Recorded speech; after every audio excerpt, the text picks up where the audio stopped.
Good morrow, lords and ladies, and I welcome you to the final session of our studies in medieval Europe, and that would be the Crusades. I always like to finish medieval Europe with the Crusades because this particular set of events really transitions Europe from the end of the medieval period to the start of the Renaissance, the next major period that we study. The Crusades are the major catalyst for making this change, so what better way to end our study of medieval Europe than with the Crusades? So what will we look at specifically? Well, if we're going to talk about the Crusades, we should probably define what they are. So we'll begin by defining what the Crusades are.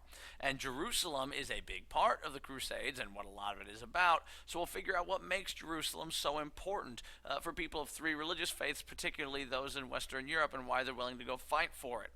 And then we'll get into a couple of the more important Crusades, the first one and the third one. The first one, because it's the first and it kind of kicks off the whole thing, we'll find out why the Crusades began, what happened during the first Crusade, and what its ultimate outcome was. We'll skip the second Crusade, that's a waste of time, and then go straight to the next big one, which is the third Crusade. Figure out why the third Crusade began, what happened during the third Crusade, and again, its ultimate outcome. And we'll wrap up today's session with how the Crusades impacted Europe. Because more important than anything else is their impact. Not just the fighting of the Crusades, but their cultural and social impact. We'll see how the Crusades provided the catalyst for major changes to medieval European society. Those are the essential questions. Thus, without further ado, let's go ahead and begin. So the Crusades last from about 1095 until the late 1200s AD.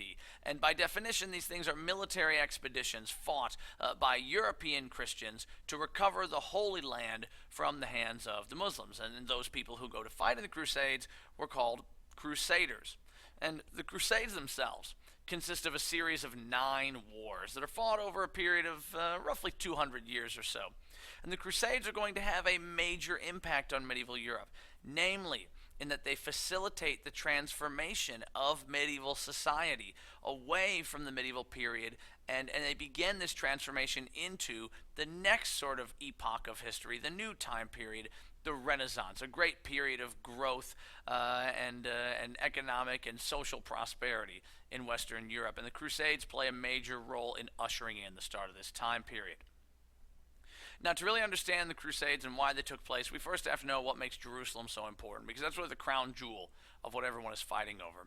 Jerusalem itself is a holy city for people of 3 different faiths. To the Jewish people, Jerusalem is Zion. It's the land promised to them by God. The Holy Land is the land promised to them by God, by Yahweh. And for the Jewish people, Jerusalem is the site of the ancient temple built by Solomon. For Christians, Jerusalem is important because it's a holy city where they believe that Jesus was crucified and then resurrected from the dead. And for Muslims, Jerusalem is important. It's their third holiest city because they believe that it was in Jerusalem that Muhammad ascended into heaven after his death. So Jerusalem is vitally important to people of 3 different faiths. And again, we have to look at more of the backstory here to figure out why the Crusades began. Jerusalem was ruled by the Roman Empire, and then the Roman Empire split into an east and a west, and it was ruled by the Byzantine Empire until it fell to the rapidly advancing Muslim lands and the Arabs in the AD 600s. For 400 years, it was ruled by the Arab Muslims, and they kept the city open as a place of worship for people of all 3 faiths, until in the late 1000s, a new group of people came along that would be the Seljuk Turks. And the Turks took it from the Arabs and then closed off the city to Christian and Jewish pilgrims. And then the Turks went so far as to begin threatening the Byzantine Empire and its capital of Constantinople. The Turks are a real threat to the Byzantine Empire. And at this point, the Byzantine Emperor Alexios I, pens a desperate letter requesting help from Western Europe. He sends the message to the Pope, and he's requesting military assistance, aid in bringing an end to the threat against Constantinople and against persecutions, an end to persecutions against Christians in Palestine. Because not only are the Turks closing the city off, but they are also persecuting and attacking and killing Christians in the region. So it's a real threat to Christians, and it's a real threat to the Byzantine Empire and Constantinople. And so Alexios sends this message to the Pope in the hopes that it will garner support from Western Europe and they will come to the aid of the Byzantines. And he really throws the bit about Jerusalem in there as a carrot to dangle in front of everybody. But what he's really hoping is to get military aid from the West. And so receiving the message from the Byzantine emperor is Pope Urban II, a very powerful pope during this time period. And what he sees is a political opportunity in this. In the late 1000s, the church is just racked with corruption and scandal, and he needs something to unite people behind the church once again. And what better way to unite people than to give them a common enemy? And in this case, served up on a silver platter, the common enemy is the Muslims. And so Urban figures if he can unite Europe behind the strength of the church, he can reinvigorate the church's power, and to do so, he'll give them the enemy of the Muslims and call for a crusade. And so in November of 1095, Pope Urban calls a meeting of the leaders of the church, and then he goes to Clermont in France, and he issues a call for a volunteer army to march to the east and retake Jerusalem and Palestine from the Turks. And to the right, there's a little bit of a line from one of his speeches. It's very, very political, very religious, and it's very energetic. He says, "I exhort you to strive to expel that wicked race from our Christian lands. Christ commands it. Remission of sins will be granted for those going thither." That means going over there. "Let those who are accustomed to wage private war wastefully, even against believers, go forth against the infidels. Let those who have lived by plundering now become soldiers of Christ. Let those who formerly contended against brothers and relations now rightly fight the barbarians. Let those who were recently hired for a few pieces of silver win their eternal reward." And the rallying cry in all of this is Deus vult, which in Frankish means God wills it. And so he's calling people to arms, ostensibly to fight for religion, to fight for Jesus, to fight for Christ, and to retake the Holy Land from these somehow barbaric people who have it under their control. Again, it's political. He's trying to give people a common enemy to rally against, to reinvigorate the power of the church, and this will become the First Crusades. We're seeing that it's political on both ends. The Byzantines trying to get help for defense, and Urban trying to use it as a rallying cry to get people behind the church once more. And people do answer this call. Tens of thousands of folks from all across Europe, numbering anywhere from 60 to 100,000 people, answer this call. And it's really three armies that are led by a group of French nobles that head to the east to fight in 1096. And people from all walks of life join the First Crusade. Knights join because there's a chance for them to do what they do, to fight, use their skills as warriors. Peasants, commoners join because for them it means freedom from feudal bonds. It means a potential of seeing a world you've never seen, making a religious journey, serving religion, and in the process giving yourself a chance for some wealth and some adventure. And of course, if you remember the lines from Urban in the previous slide there, all who went on the crusade were promised immediate salvation if they were killed. Go off, kill non-believers in the name of our religion, and you will receive immediate salvation. Man, that sounds familiar if you know anything about contemporary events of the last 10 to 12 years or so. So these three Crusader armies rendezvous in Constantinople in 1097, and from there they set out across Asia Minor, cutting a path of destruction city by city. Whether it's a Jewish city, an Eastern Orthodox city, or whether it was a Muslim city, they just ripped a path of destruction across Asia Minor until finally in the summer of 1099 they reached the city of Jerusalem. And there they laid siege to the city before finally breaching the walls and getting inside. And once this Crusader army was inside the city of Jerusalem, they set to work slaughtering the vast majority of the city's Jewish and Muslim inhabitants. It is an absolute bloodbath. But it's a military success in the eyes of those people who took part, as they gloriously, sort of, in quotes, took back the city of Jerusalem for the Christians. A military victory, but most importantly for the church and for the Pope, it reinforced the authority of the church in Western Europe, because the Pope said, go off and fight in a crusade, and people did it.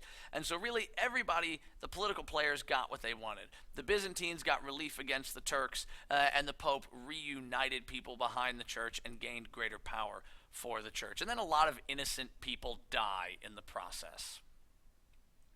Now, after the end of the First Crusade, a lot of crusaders go home to Europe because they feel their mission is over. But others stayed behind and established European-style feudal kingdoms in the Holy Land that would continue to exist for a very long time. In 1187, though, we see a great Muslim leader rise to the forefront, and his name is Salah ad-Din. And Saladin manages to unite the Muslim forces against a common enemy, surprise, surprise, it's the Christians, and uses this united force to recapture the city of Jerusalem. And when the news of the recapture of Jerusalem reaches Western Europe, it's a huge shock. It is said that the Pope dies of a heart attack upon hearing the news. Is that true? I don't know, but that's the urban legend. Well, the fall of Jerusalem to Saladin leads to the launch of a third crusade to retake Jerusalem again and put it under the hands of the Christian control again. And this third crusade is often referred to as the Crusade of Kings because it was led by the three most powerful kings in Europe at the time. First, you have the Holy Roman Emperor of the not Holy, not Roman, and not Imperial Holy Roman Empire, Frederick Barbarossa. You have King Philip Augustus of France, and you have King Richard I of England. Remember him? Yeah, he was our buddy, John's brother. Well, this thing looks like it's going to be a great idea, but the wheels really fall off the bus almost right off the bat. Unfortunately, Barbarossa dies rather tragically while either crossing a river or trying to bathe in it, and he drowns. And so with him dead, his army returns home. Not long after King Philip Augustus of France, he goes home too before even reaching Jerusalem, meaning that Richard is left to continue the struggle of the Third Crusade alone. And so for 3 years, King Richard and Saladin fight each other tooth and nail in several great battles, most of which are actually won by the English. However, no one can win a solid, decisive victory to finish the conflict. And the way it ended up was that a truce was eventually signed between the two of them, in which the Muslims would retain control of the city of Jerusalem, but Saladin would ensure that Christian pilgrims were protected and allowed access to the city. So really, it's pretty much a stalemate. And there's 6 more crusades after the third one. The fourth kind of being the most embarrassing episode, if you ask me. Because with the fourth crusade, this massive crusader army makes like they're on their way to the Holy Land, and they only get as far as Constantinople before they pillage and burn the city. Christian versus Christian. I think that the crusades have kind of gone off track at this point, but that's a whole other story. There's 9 crusades in total. They span the course of about 200 years, and militarily, realistically, the Crusades are a failure because they do not recapture the Holy Land from the Muslims or hold it on any sort of permanent basis. However, despite that, the Crusades ultimately have a much larger, more important impact on the long-term development of Western Europe. The Crusades provide that catalyst for major social and political change in Western Europe, paving the way for the transition to the Renaissance time period. And it really all kind of begins with the breakdown of feudalism. First, the Crusades helped to break down feudalism by aiding monarchs in becoming more powerful.